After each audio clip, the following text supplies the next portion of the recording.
In today's show, let's recap the action from Sunday. Michael Bolton. Thanks, Josh. It's Michael Bolton here, and it's time for another episode of the Locked On Fantasy Basketball Podcast. Let's get to it. Let's get to it, indeed. You are Locked On Fantasy Basketball, your daily fantasy basketball podcast, part of the Locked On Podcast Network.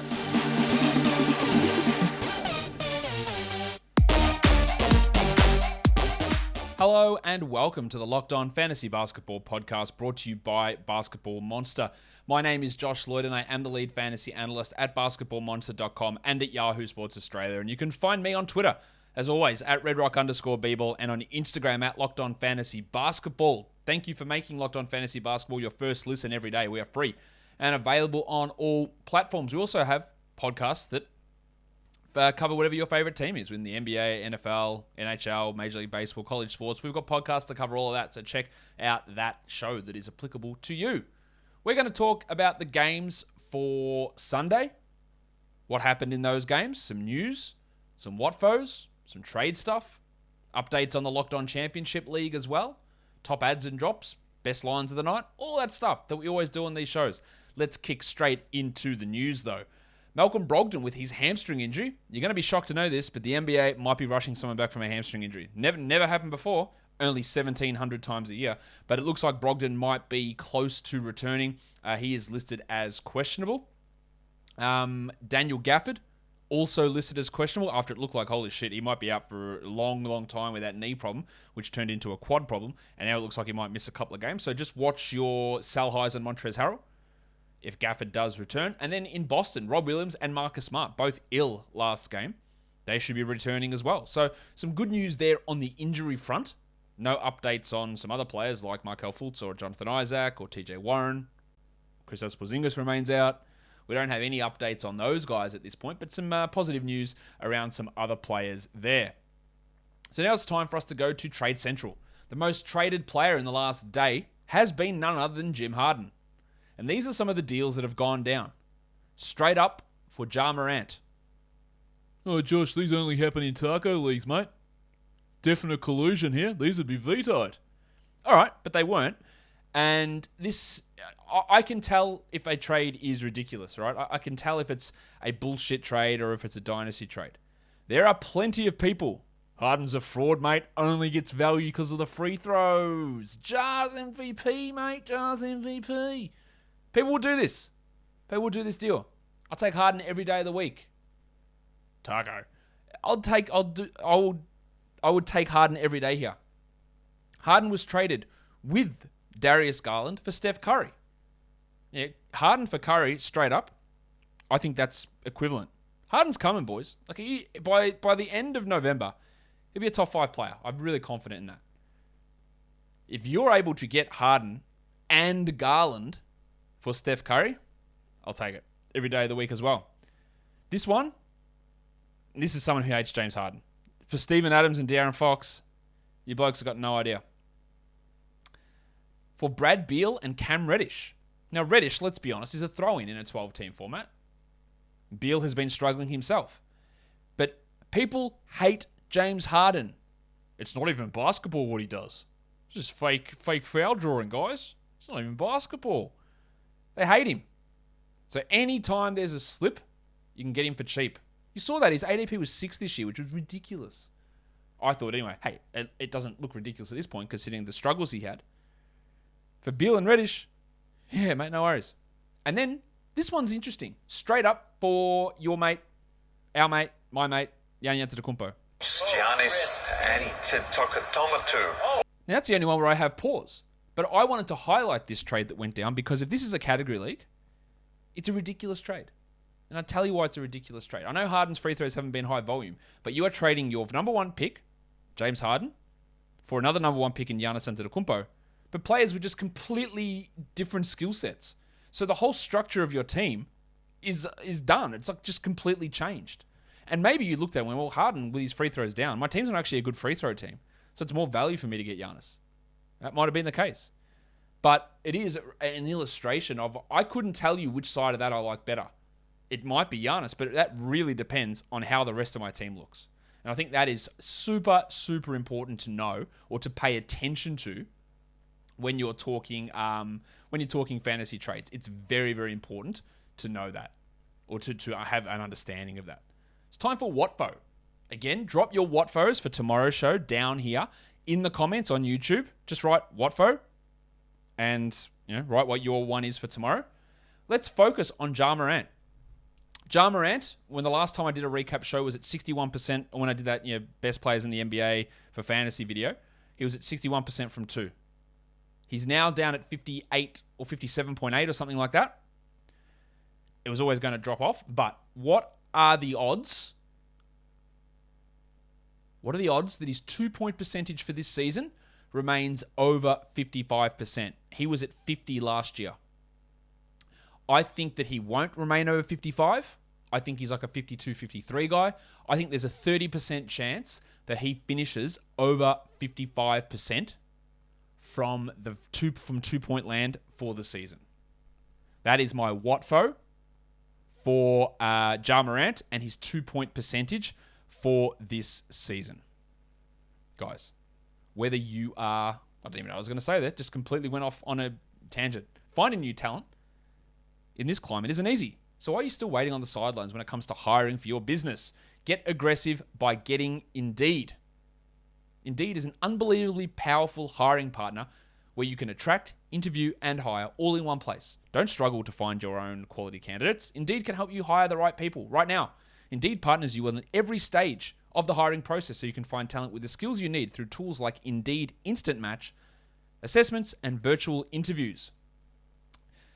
With Indeed Instant Match, over 90% of employers get quality candidates as soon as they sponsor their job post according to Indeed data, and candidates who you invite to apply through Instant Match are 3 times more likely to apply to your job than those who only see it in search according to Indeed data. So get started right now with a $75 sponsored job credit to upgrade your job post at Indeed.com/lockedon.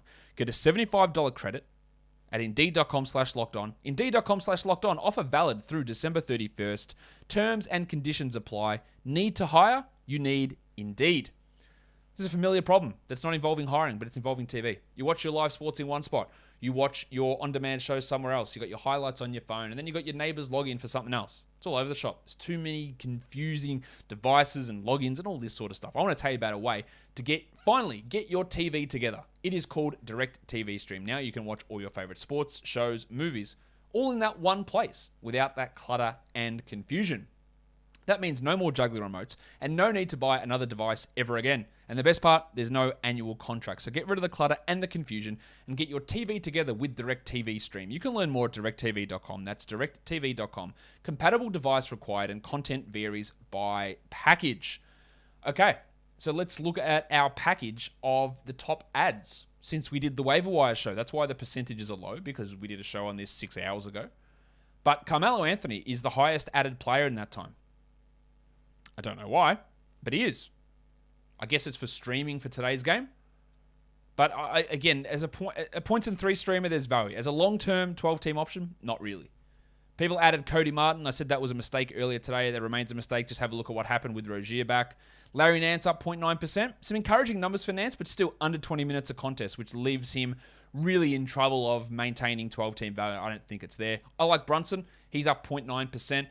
Grayson Allen, good streamer. LaMarcus Aldridge, another strong game. He's fine to stream, but there are games where he just looks horrible.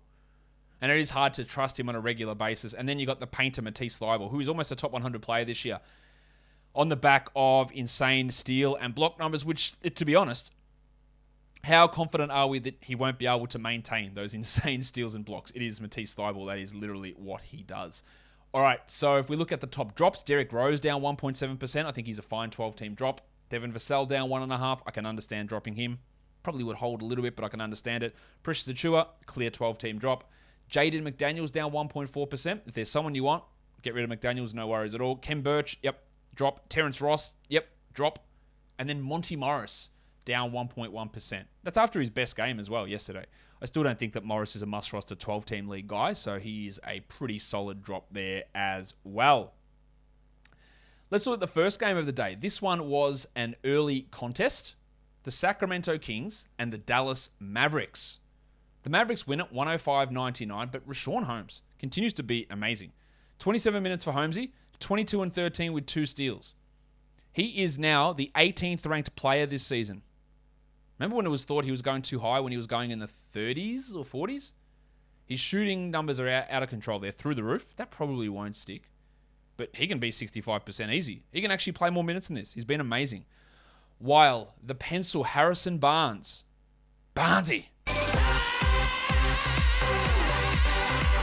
In Barnesy's revenge game against the Mavericks, he actually had his worst game of the year, 15, 10, and 5 with 3 steals, shooting 31% from the field and 13% from 3. We harped on and on and on about A, that revenge games don't exist, and B, that his shooting percentages were going to drop. It's still a pretty good game from Barnesy. He's still the 20th ranked player, and he had 43 fantasy points. I think it's absolutely on track to be his best ever fantasy season. That doesn't mean that you look at him as a top 20 player, though. Halliburton, 33 minutes, 14, 6, and 4 with 2 blocks. People dropped him at the start of the year. That was obviously insane, and it looks more insane. And every year, despite warnings, despite whatever, you say, don't panic, drop guys who shoot poorly. It happens every year, and it happened with Halliburton. Bud Hield was solid enough, but bad shooting, 31% for 11 points with 3 threes. He's a fringe 12-teamy. Oh, not fringe. He's better than fringe, and he's been playing at a pretty high level. While the backup center scenario, I can't work it out. Some days it's Tristan Thompson. It was Alex Len for 2 games in a row. Now it's back to Tomo, who had 13 and 5. I don't know how to figure out who's playing which game. Let's talk about De'Aaron Fox, because I'm sure there's a lot of hand-wringing going on about Foxy. He played 39 minutes. But let's be honest, he's been dreadful. 14, 8, and 4. 31% shooting, 60% from the line. He's the 175th ranked player this year. He is hurt. He has hurt his shoulder. That is why shots aren't going in, and that is why he's not as aggressive as what he normally is. I still think he's a buy low. I would be cautious with it. But he is a buy low. He's not this bad, but it's obviously not looking great for him. He's going to play through it appears, but it's obviously having an impact. He is not this bad of a player, quite clearly. Davion Mitchell got another 26 minutes. That brings his season average to 27 minutes, and it brings his season ranking to 237th. Yet, so many people still think he deserves to be on a 12-team league roster. He does not. Please drop him. In fact, Jack Armstrong, get that garbage out of here! He had 6 points, no threes, no rebounds, no steals with 3 assists. He can be a steal streamer, but he didn't bring him here. And he just is not worth holding in 12-teamers. Mo Harkless continues to start and continues to do nothing. 2 points in 17 minutes for Flaming Mo. Haven't done this for a while.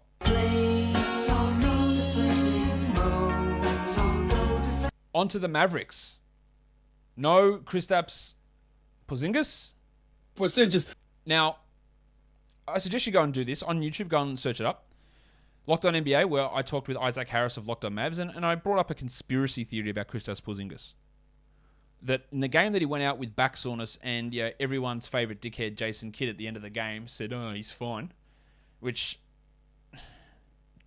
probably on the surface, you don't read that as he's fine. It's just like, stop asking me, he's fine, he's just a soft cock, or something like that. That's how, in hindsight, I'm interpreting Kidd's comment. But conspiracy theory, Josh, which I'm not a conspiracy theorist at all, but I brought this up to Isaac, and he didn't shoot it down.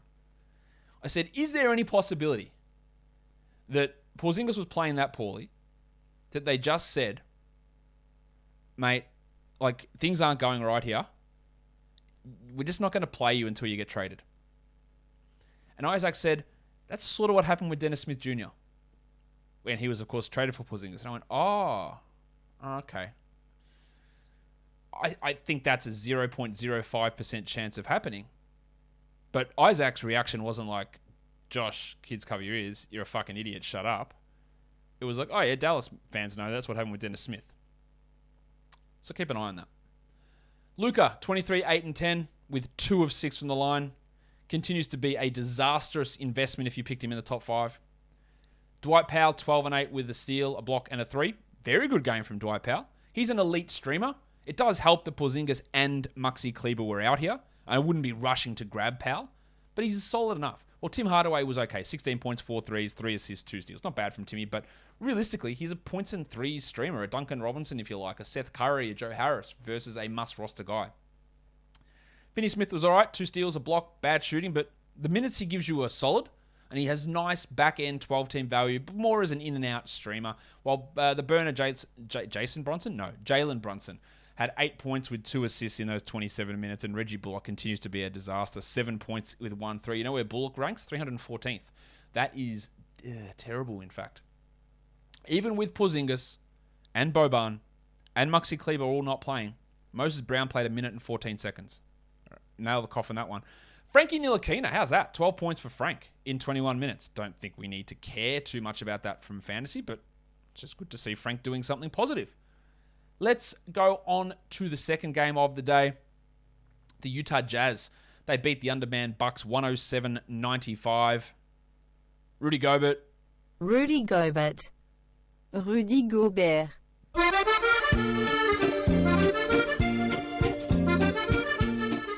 Only 9 points on 3 shots for Gobert, but 13 boards and 4 blocks. People were complaining these blocks weren't there. Who cares? He's a 28th ranked player now. While Don Mitchell, really solid game in the end here. 28 points on 56% shooting with 4 threes and 2 steals. He remains the 30th ranked player, which is right in line with sort of where he was last year and where he was drafted. Conley sat out on the back-to-back, but came back roaring. 20 points, 4 threes. Not much else, but good numbers nonetheless. While Bogdanovic continues to struggle a little bit, but he's 94th. Like, that's sort of where you should have been looking at him in a draft. It's not bad. 14 points, 5 threes, while Ingles had 5 points. He is not a must-roster 12-team league guy, and to be honest, neither is Jordan Clarkson. JordanClarkson. Let me rephrase this with Clarkson. He's the 136th ranked player this year, which in a 12-team league, you roster 156 players. So that's clearly within the realms of that. But when I say he's not a 12-team must-roster, he's a guy that he is most likely the worst player on your roster. So if you're looking to activate an IR player, you're looking to add a free agent, you're looking to stream someone in, I don't think Clarkson's upside is anywhere near high enough that I need to hold him through all of those scenarios. If there's nothing else out there, if my option is Royce O'Neal, sorry, no shade to you, Royce, then I'll hold Clarko. But if Al Horford's there, for some stupid reason, like he is in some leagues, Cole Anthony's available, Franz Wagner is there, Clarko, get out of here. There's plenty of guys that I can add in that if they don't work out, I'll find another guy. I'll find another guy. That's why I say he's a droppable player. Hassan Whiteside. Your mate. The world continues to be a streaming option. 4 points, 9 rebounds, 2 blocks. If he didn't shoot 40% from the field, it would have been a lot better. He's ranked higher than both Clarkson and Ingles this season. It's only specialist stuff. Rebounds, blocks, field goals. That's it. But that has value if that's what you need. So don't completely poo-poo it. Reggie Gay. Rudy's unknown brother. Rudy Gay should be back pretty soon, so we'll see what that does to Eric Pascal's minutes. On to the Bucks. There was no Drew Holiday. There was no Brook Lopez. And then before the game, there was no Chris Middleton, who was out with a non-COVID illness. They had to start a patchwork lineup of the Antetokounmpos, Grayson Allen, George Hill, and Pat Connaughton. No wonder they got smashed. Giannis had 25, 7 and 6, 2 steals, 2 blocks, and hit both his free throws. That's good for my Watfo. Well, it was a good game from Thanasis as well. 10 and 9 with 3 steals. Now, this is not a long-term solution for Thanasis, but it was good to see some numbers. Grayson Allen, great short-term streamer, but Drew, Chris all come back, and then his value just goes into being a 3-point streamer. 18 points, 5 threes for Grayson Allen, while Punch Bob played 19 minutes for 15 and 5. I think he's a fringe 12-team league guy, but much like Jordan Clarkson, the upside is so low that if there is someone else out there that you want, I wouldn't be rushing to grab Bob. People roster Paddy Connaughton a lot. They shouldn't. He had 5 points in 29 minutes, and he's just going to go back to being an absolute nothing when these 3 guys return, like a nothing. Rodney Hood had a hand issue and didn't return to the game. The x-rays were inconclusive, and knowing Rodney Hood's injury luck, he probably smashed every bone in his hand, but you couldn't see it on the scan. The guy has had no luck whatsoever. Let's hope he is okay moving forward. Not that he's going to have any real value from a fantasy perspective, but you just don't want the guy to be consistently injured, which unfortunately he has been. Built Bar is the best tasting protein bar ever. Have you had it? Why not? If you haven't, orange flavor, raspberry flavor, strawberry, coconut, cookies and cream, salted caramel, mint brownie, German chocolate. Orange flavor. I don't know if I said that, but it's that good. Get yourself some Built Bar. They're not only delicious, they're not only the best tasting protein bar ever, they're also good for you. 17 to 18 grams of protein, 130 to 180 calories per bar, just 4 to 5 grams of sugar, and 4 to 5 grams of net carbs. And you can get these delicious, healthy Built bars for 15% off. Head to Built.com, use the promo code LOCKED15, that's LOCKED15, and you'll save 15% off these best tasting protein bars ever. What are they? They're Built bars. Built.com, the promo code is LOCKED15. Built bar is the best tasting protein bar ever. Okay, let's go on to the third game of the day. That's what we should be going on to. Yeah, let's do that. It is the Portland Trailblazers and the Charlotte Hornets. The Hornets get the win in the end, 125-113. Yusuf Nurkic only played 26 minutes. No question about it. I am ready to get hurt again. He still racked up 13 and 14 with 2 steals and a block. And despite the 25 minutes, he's the 55th ranked player. That's probably around where you drafted him. It's obviously frustrating because we know if he played 30 minutes a night, much like we're seeing at the moment with Jonas Valanciunas, that if he plays the big minutes, he will smash. I guarantee you he will smash. It's just unfortunate that we are seeing guys like Nance and Zeller thieve minutes from him. But still, the numbers are all right. 19 points, 5 threes for Anthony Simons in 19 minutes. He's providing solid value. Like if you've got a Lonnie Walker on your team, Simons is an option in that spot too for a points and threes type streamer. While Christian James McCollum had 25, 2 and 8 with 4 threes. A really good game, albeit on high usage with low efficiency, but solid numbers. While Nance played only the 18, he had 8 and 7 with a steal and 2 blocks. Now the steal and 2 blocks are good. The 80% shooting is good. Larry Nance now is the 178th ranked player. Will there be a chance of him getting 25 minutes a night? Highly doubtful, unless there are injuries, and I'm not super keen on holding him. Damian Lillard played 38 minutes. That's a good sign, but 14 points on 25% shooting. Guys, I'm worried. I am not trading him away. I am not buying him low. I just have to wait and see what happens. I don't want to be right that he's got an injury that might require surgery and end his season. I don't want to be right on that. Like, I don't want us to be robbed of Damian Lillard at his best. But you can't watch him and tell me, yeah, that's just Dame. The shots just aren't falling, because it's not. Like, that's just not how it is. It's not how Dame plays. It was great to see 12 assists. That's awesome. But he just is not the same as he usually is. What do we do with Bob Covington? 6 points in 29 minutes is obviously shithouse, but he blocked 2 shots and he hit 2 threes. That's not far off what he does. Now, we have seen him do this year after year after year. Be shithouse for 6 weeks, 2 months, and then drop a top 40 stretch for 3 months. Every year he gets older, the less confident I am in him doing it, but I am still holding for a bit. Norman Powell, 14 points, 5 assists. Let's get one thing clear. Portland Norman Powell is not Toronto Norman Powell. The shots that are generated under Terry Stotts or Chauncey Billups are not the same as the ones that are generated from Nick Nurse. His role is not the same. I still believe he's a must-hold player, but I just don't think the expectation should be that Powell can produce what he produced in Portland. Nasir Little was all right, 8 points, 2 threes, but with Powell back, any semblance of appeal he had as a 12-team league guy is probably cooked, and probably even for 14-teamers.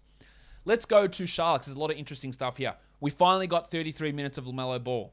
It was pretty bloody good as well. 27, 9, and 7 with 4 threes and a steal. LaMelo Ball, despite all the nonsense with the minutes, is a top 30 player this year. I think he can push into the top 20 perhaps. But even if he doesn't, even if he stays here, it's fine. This is where he's drafted, in that 25 to 35 range. With Terry Rozier back, interestingly 33 minutes in his return, 14, 2, and 5. 40 points. No, not 40 points. 40%. It was fine. Make sure he's rostered in your league. How did that impact Miles Bridges? Now, Miles Bridges saw his usage go down to 19%. He was still a team best plus 22 who had 19-6 with 9 assists, hit 3 threes and had a block, and was still excellent from the field and excellent from the line. We always anticipated there would be a usage drop with Rozier back. I did not expect him to remain the 9th ranked player, and he's not anymore. He's 10th. He dropped a spot. But he's this good at the moment. And I don't actually see too much that's unsustainable. The 25 usage was unsustainable. But if he gets 22 usage, 21 usage, which is not far off what happened today, he's going to smash the top 50. Smash it. Oubre played like 16 minutes straight in the second half, which was weird. 26 and 7, 5 assists, 2 steals, and 6 threes. If you still have Oubre, I would absolutely be using this as a sell high moment. There's no way he keeps that up. Well, PJ Washington, you look at the line, you go, man, 17, 2, and 3 with 2 blocks. That's sexy. but he played 21 minutes and he shot 100%. Now, if you are that red hot that you're not missing a shot and Mason Plumlee's in front of you and your coach still says, Peach, just give us 21, I'm not super encouraged by that. Are you? We know PJ Washington can be wildly inefficient as well. So if this is instead of 8 of 8, if it's 3 of 8, then you're talking about a 10, 2, and 3 game, which is like fine, I guess. Now, the upside for Peach is solid, but I'm just not confident of him hitting it. Hayward had 12 points in 29 minutes, mainly because Oubre got those extra minutes, while Mason Plumlee, I think we can drop him. In fact, Jacka Armstrong, Get that garbage out of here! 4 and 6, 27 minutes, 29% from the field, missed both his free throws. In a punt free throw scenario, sure, he's shithouse there, but like if you're punting it, that doesn't matter. He's just offering not much. While Ish Smith had 5 assists, but thankfully we're getting more LaMelo Ball. Also on Cody Martin, I referenced it earlier. With Rozier back, he had 4 points in 15 minutes with 2 blocks. That value that he was putting up, and he has been a top 100 player, amazingly. It just had no chance of sticking, and it was on the back of some insane percentages and steal numbers. And they just don't have that ability to be able to continue in my mind. Let's go on to the next game. It is the Detroit Pistons and the Brooklyn Nets. Big win for the Nets, 117-91 against the Pistons, who did get their first win over the weekend. But if you're a Dwayne Casey fan, just might want to forward a little bit here. And I know people will defend him, and let's get this out of the way. Dwayne Casey is an absolutely top-notch bloke. An absolute ripper of a bloke, a great guy. The players love him, rightfully so. I love him as a bloke. He is fantastic. I just think he's a terrible NBA coach from a rotational decision-making perspective. Player relationships, excellent. No worries. Fantastic. But this guy can't take your team to the next level. So many things are confusing about what he does. And I know the beat writers are getting really sort of defensive about some of this stuff and about the minutes. All the young guys are still getting minutes. It's still not right. Let's start with Alf Stewart. Is that you, Mr. Stewart? Well, who the hell else do you think it'd be? Get in here, you pair of flaming galahs. I've got a lot to say here about this team. Isaiah Stewart was a guy after the NBA draft. I hated the Pistons picking him at 16. I don't think this guy's an NBA starting caliber center, right? Didn't like it at all. Then he started to play, and he looked like he'd adapted a lot from his Washington days. He played really good defense. All right, okay. Maybe I was wrong about him. All right, maybe I was wrong. I still don't think, and then even in the preseason, I said, look, if the Pistons get to a spot where they get before the draft, I said if they get like pick 2, you take Evan Mobley. Isaiah Stewart is not a foundational franchise piece, and Pistons fans hated me for it. This dickhead never watches Pistons. He doesn't know what he's talking about. Stewart is definitely a future piece. He's definitely part they're building around, which is clear garbage, right? He can be a really solid center, but he's not a foundational piece. But then heading into this year, I went, all right, they haven't addressed it with a young player. Olenek's there to help space and play next to him and play behind him. They'll give him good minutes. And they'll try and develop him and see what they can get. So I had him up in like the 60s in drafts. And I did say prior to the draft, I go, there's a real case here that he is getting pushed way too high. And therefore, I didn't end up drafting him in a lot of spots because he was initially ranked 130th and I had him at 65th or whatever. So this is great value, guys. And then because I had him at that spot, like the numbers kept coming in. And then he started getting drafted in the 40s and the 50s. I went, there's no way. Like, this is not right. And now, I don't understand what's happening with him. He had like 18 minutes played only. And I think he played 14 minutes in the first half. He ended up with 5 points, 1 rebound, no steals, no blocks. And he hit a 3, so that's encouraging. He's the 130th ranked player playing 23 minutes a night. Now, you can tell me all you want that we're playing young players, but I do not need to see Trey Lyles play 17 minutes. I don't need to see 9 minutes of Luka Garza. Oh, you're getting blown out. We develop the young guys. Your whole team, sorry kids, your whole team are fucking young players. Develop them. So, the confusion I have is why is he not playing? I'm not going to say he's been particularly good, but is the Pistons aim to win lots of games this year? Well, Dwayne Casey wants to win games. He's the coach. Sure. Is that working? No. So this method of him playing these older guys to win games is not working. Because that's just this fallacy that we hear. Oh, you got to get the vets in because coaches always want to win games. It doesn't. It's not working. They're not winning games. Sorry. I'm holding Isaiah Stewart. I'd buy him low. But it's annoying. And Casey's annoying. Kelly Olynyk, 9 points, 2 rebounds, 2 assists in 21 minutes, while MC Hamidou Diallo started with Cade Cunningham out. And no, Cade Cunningham is not resting every back-to-back. No, he is not on a minutes restriction all season. No, they are not deliberately sitting him out to tank. No, he is not made of glass. No, they're not lying. The dude just came back for his first game in a month on a back-to-back and they didn't play him. That is it. No need to read conspiracy theories into it. Josh Jackson had 12, 5, and 3 on bad percentages. That is the Josh Jackson story. While the depressed penis dropped in 6 assists. Sadiq Bey, 9 points in 27 for him. Killian Hayes, 22 minutes. Why? Corey Joseph played 21 minutes, had 13 points. There's just no need for those minutes to be that way. Get Hayes more experience. He had 5 steals, which is excellent. 6 points and 2 rebounds and 2 assists isn't particularly good, but he got to the line 4 times. He's not a 12-team league guy. Don't get me wrong. He's not 14. He's not 16 probably. But there are opportunities to play him more, and they don't. 11 points for Jeremy Grant with 4 rebounds. He's worse than last season so far, and I think that's probably right.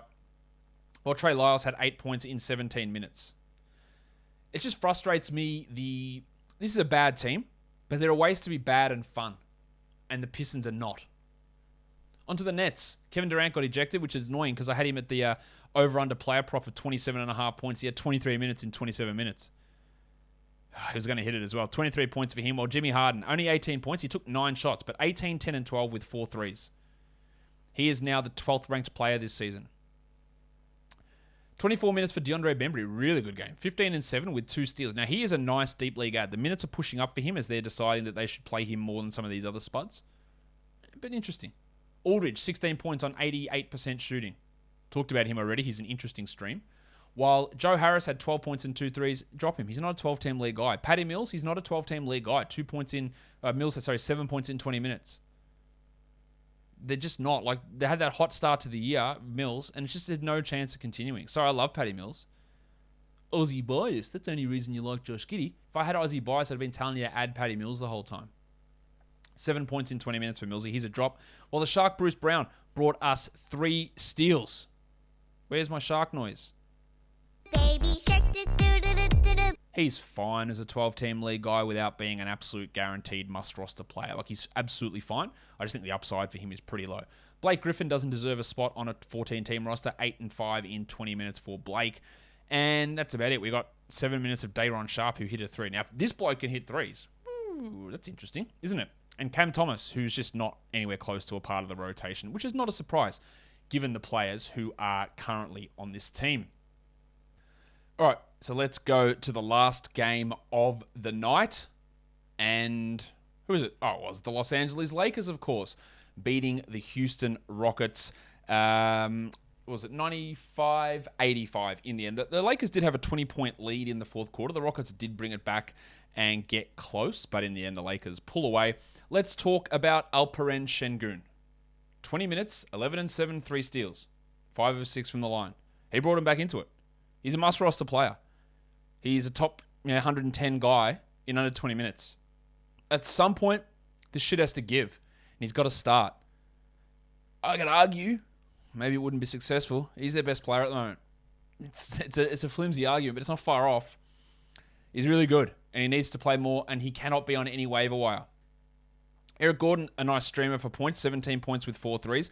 While cousin Kev almost got to a double-double with 13 and 9, 4 assists and 2 steals. Missed his only free throw. Continues to struggle still. It is a frustrating experience watching him. And I think him and Green as a pairing do not work. It's only minimal time together, but I had that worry beforehand. What I've seen so far has confirmed it. We'll see how it moves in the future.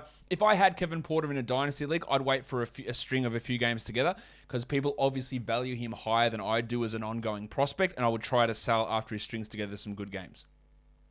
Please don't drop Jalen Green. If you drafted him, hopefully you understood that the first, maybe up to Christmas, first month or two would be rough. We talked about this ad nauseum on this podcast. 7, 5, and 5. It will get better. He will shoot better. It's bad to see 25 from the field and 50 from the line. No doubt. That's shithouse. And he's outside the top 130. He's no good at the moment. He's just not good. Yet. but we hold him. Much like with Jalen Suggs, we hold these guys. You have to have that stomach if you're drafting rookies. A lot of them are going to be bad early on. The wild thing, Jae'Sean Tate played 18 minutes. It's very hard to have him as a must-roster player. Very hard. In fact, he's not. You can drop him if you want. While Christian Wood had 16 and 13. Unfortunately, he went 1 of 7 from the line. So some of that good work in building up his free throws earlier just got toileted right here. Well, Daniel Tice had 3 points in 21 minutes. Not a great Tice night at all. Good to see KJ Martin firing up late, 12 in 16 minutes. He just needs to play more. I don't know why they signed Tice. Get him out of there. Play Şengün and Martin and see what we can bring. In fact, play Martin over what's his name, Jae'Sean Tate at the moment. Martin is younger, 5-6 years younger. I'm not saying Tate can't be a useful piece, but I don't think he's a starter on a good team personally. On to the Lakers. Another hot shooting night from Melo. 23 points and 5 triples. That's not going to stick, nor is 2 steals and 4 blocks, a career high 4 blocks for Melo. He was shooting like 56% from 3 heading into this game and shot 63% here. I 100% guarantee you this is going to come down. You can stream him for now, for sure. All right, the points and threes are fantastic, but it is not going to continue. Sell high if you can. LeBron had 15, 7, and 8, 4 steals and a block. Unfortunately, he shot just 32%, but good numbers nonetheless. While Davis had 16 and 13 with poor shooting as well. Now, Anthony Davis did start this one at center, and I think that's mainly because Dwight Howard was out, so they needed to back up center, so they put DeAndre Jordan into that role. I do not think that this is what they are doing moving forward. Jordan had 8 and 3 off the bench, while 28 and 9 for Westbrook in 35 minutes. Missed his only free throw and was 41% from the field. So another just dreadful percentage night there. They did start Avery Bradley in place of DeAndre Jordan, and he, in true Avery Bradley style, had 2 points. He offered 3 steals and a block, but do not buy into Avery Bradley as any sort of fantasy ad. While Malik Monk, remember that good game he had? He was 0 points in 19 minutes of 0 of 6 shooting. And when Allington and Horton Tucker and Ariza and Nunn are back, Monk's just not going to touch the floor. He's just not going to be there. He's not going to do it. All right, let's look at the top performers in category leagues today. Giannis at 1, Harden 2, LaMelo 3, Melo 4. The 2 Melos there. Rudy Gobert at 5, Holmes at 6, Miles Bridges at 7, Donovan Mitchell 8, Kelly Oubre 9, and then Yusuf Nurkic at number 10. And in terms of players rostered in under 50% of leagues, you know what? I just realized I made this list, and these are the guys rostered. Oh, no, they are rostered under 50. Ignore me. I'm talking crap. Bembry, Anthony Simons, Dwight Powell, Larry Nance, Eric Gordon, DeAndre Jordan. Let's talk about, actually, go back. A disaster of a segment. Let's go back. DeAndre Bembry, deeper league guy. Anthony Simons, 12-team streamer. Dwight Powell, 12 to 14-team league streamer. Larry Nance, not must roster, but can be fine. Eric Gordon, absolute 12-team streamer. DeAndre Jordan, get out of here. Frank Ntilikina, interesting performance, but nothing that makes me interested for fantasy. Royce O'Neal, excellent 12-team streamer and nothing else. Killian Hayes, Dwayne Casey, and Trey Lyles, Dwayne Casey. All right, let's look at the top points league performers from today. It's Giannis at 1, it's Luka at 2, LaMelo at 3, LeBron 4, Oubre 5, Carmelo Anthony 6, Russell Westbrook 7, James Harden 8, Miles Bridges 9, and RIchaun Holmes comes in at 10 for points leagues. And giving an update on the Locked On Championship leagues. I'm only going to update the Roto one because all the standings haven't processed for head-to-head. I'll try and do that tomorrow. But in the Roto League, the leader of the Roto Championship is Q-Town Last Resorts. My team is currently 4th. My team also has the fewest games played out of every team in those standings. So I'm pretty happy, to be honest, to be sitting at 4th with 59 games played, while the top team has 87 games played. Nobody has fewer games played than me, yet I'm sitting 4th. So I am in absolute prime position to come in and smash through this Roto. Hopefully, fingers crossed. But yeah, that is when I'm 28 games behind the team in number 1 spot, because I'm just pacing myself. I'll get those games in later on. That is where I currently sit in that one. We'll do the head-to-head one tomorrow, guys. That'll do it for today's show. Don't forget to follow this podcast on Apple Podcasts, Google Podcasts, Stitcher, Spotify, and on Odyssey. But if you're here on YouTube, thumb me up, leave a comment, subscribe, and hit the notification bell. Guys, we are done here. Thank you so much for listening, everyone. See ya.